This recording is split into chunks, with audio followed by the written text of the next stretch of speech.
Jak schudnąć? Sekret, który każdy chce znać.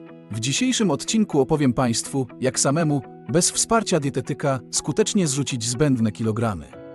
Wyjaśnię, które produkty warto włączyć do swojej diety, a których konsumpcję zdecydowanie ograniczyć, by schudnąć. Dziś świadomie rozróżnię pojęcie intensywnego ograniczania czy też całkowitej eliminacji składników, przez które trudno jest nam zrzucić wagę, bo jak się okazuje, ich intensywne ograniczanie nieraz jest korzystniejsze niż całkowite wykluczenie w celu osiągnięcia niższej wagi i, co interesujące, potwierdza to nauka. Intensywne ograniczenie produktów hamujących odchudzanie bywa często korzystniejsze od ich całkowitego wykluczenia, przede wszystkim z wielu powodów, a kluczowym jest wpływ na naszą psychikę poprzez hormon głodu oraz sytości, co podnosi prawdopodobieństwo wytrwania w procesie odchudzania. Łatwiej jest być konsekwentnym w odchudzaniu, gdy czasami możemy spożyć coś, do czego jesteśmy przyzwyczajeni od lat. I tę metodę dokładnie omówię na zakończenie tej audycji, więc zachęcam do pozostania ze mną do końca. Dzień dobry, z tej strony Jacek z ekipy twojezdrowie24.pl. Witamy na kanale Twojezdrowie24. Znajdziesz tu wiele przydatnych informacji na temat zdrowego trybu życia. Zapraszamy również do naszego sklepu, którym możecie Państwo wzbogacić się w zdrową żywność oraz inne prozdrowotne produkty. Jednym z najczęściej spożywanych artykułów spożywczych przez wiele osób jest chleb.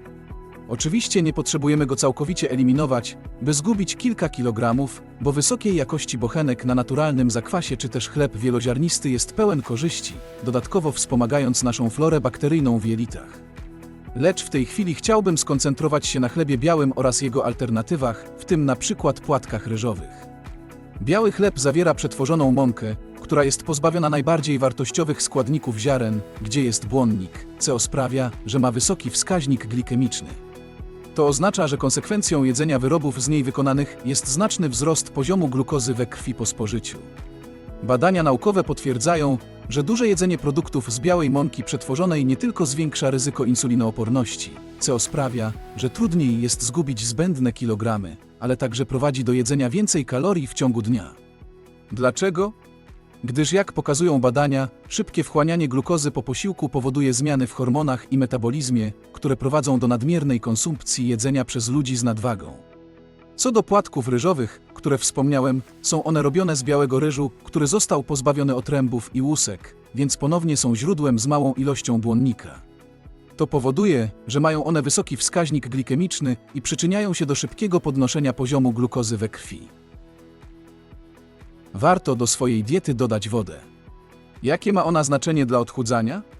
Pamiętajmy, jej niedobór spowalnia proces odchudzania.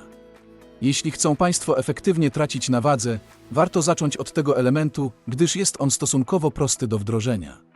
Okazuje się, że istnieje wiele badań naukowych wskazujących na związek między spożywaniem wody a tempem tracenia na wadze. Badanie z 2013 roku wykazało, że większe picie wody w grupie ludzi z programem redukcji lub utrzymania wagi przyspieszyło spadek kilogramów w porównaniu z grupami, które polegały tylko na programie odchudzania bez dodatkowej wody. Skąd takie efekty? Odpowiedź znajdziemy w badaniu z 2003 roku, które wykazało, że wypicie 500 ml wody zwiększa tempo metabolizmu o 30% i wywołuje termogenną reakcję naszego organizmu, spalając dodatkowo 100 kJ. Zatem spożywanie 2 litrów wody dziennie zwiększa nasz wydatek kaloryczny niemal o 100 kalorii. Biorąc pod uwagę, że to tylko jeden aspekt odchudzania, można stwierdzić, że to imponujący wynik. Inną kwestią związaną z piciem wody i oczywiście problemem z odchudzaniem, co doskonale tłumaczy nauka, jest u ludzi otyłych trudność w rozróżnianiu uczucia pragnienia od uczucia głodu, co prowadzi do jedzenia, kiedy tak naprawdę potrzebują wody. Dlatego dbanie o odpowiednią ilość płynów w ciągu dnia zmniejsza ryzyko sięgania po kaloryczne przekąski czy potrawy.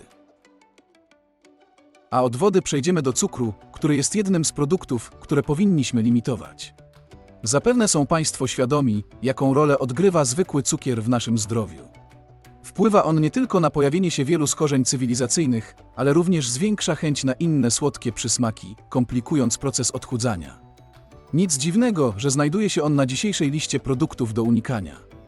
Niestety, wielu z nas nie zdaje sobie sprawy, że często jest on ukryty w produktach spożywczych pod różnymi nazwami. Wielokrotnie dowodzono, że słodziki, szczególnie te zawierające fruktozę, sacharozę czy syrop kukurydziany, odgrywają ważną rolę w rozwoju otyłości.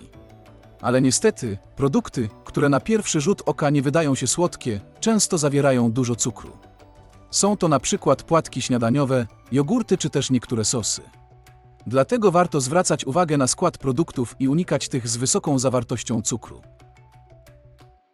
Tutaj przerywnik, bo jeśli moje filmy takie jak ten są dla Państwa wartościowe, to zachęcam do okazania wsparcia lajkiem oraz subskrypcją. Pamiętajcie o dzwoneczku. Wpływa to bardzo motywująco tworzenie jeszcze większej ilości takich filmów. Zapraszam też na nasz Instagram po jeszcze więcej wiedzy. Następnym tematem są potrawy smażone.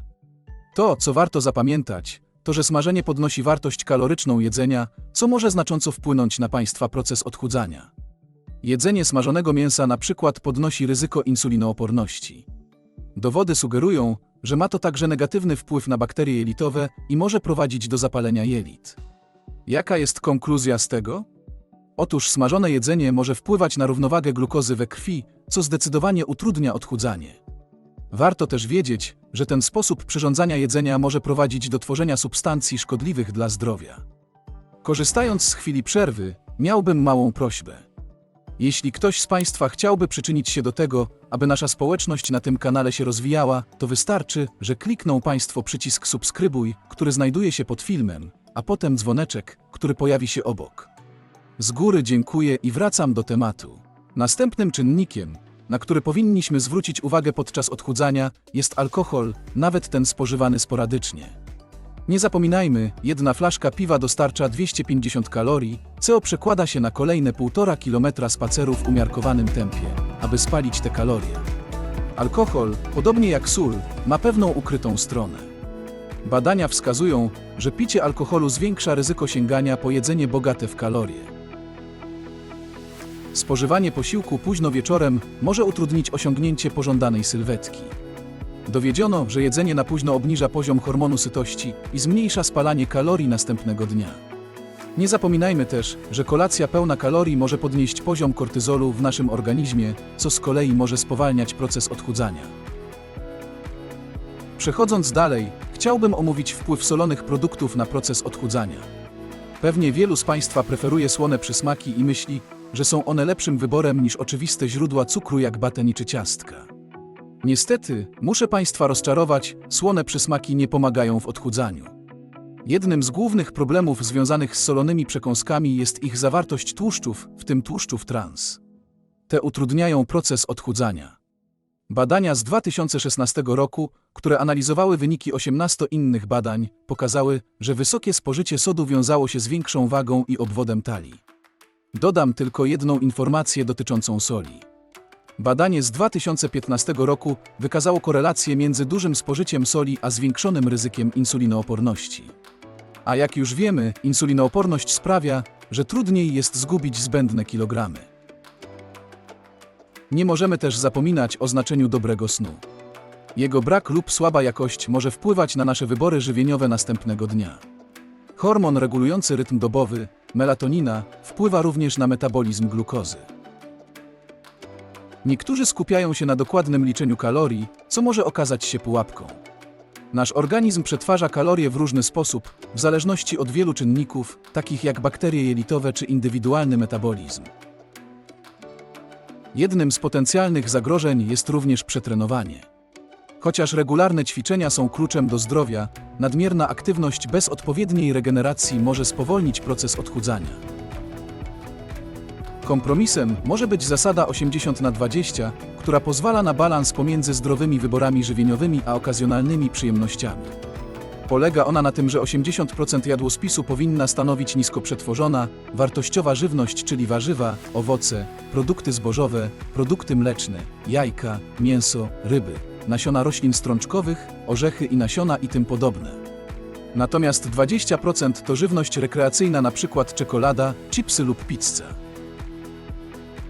To już wszystko, co miałem do przekazania w dzisiejszym odcinku. Mam nadzieję, że rady, które Państwu przekazałem, okażą się pomocne. Zapraszam do obejrzenia poprzedniego filmu, w którym mówię o tym, jak naturalnie kontrolować ciśnienie krwi. Dziękuję za uwagę i do zobaczenia w jutrzejszym filmie.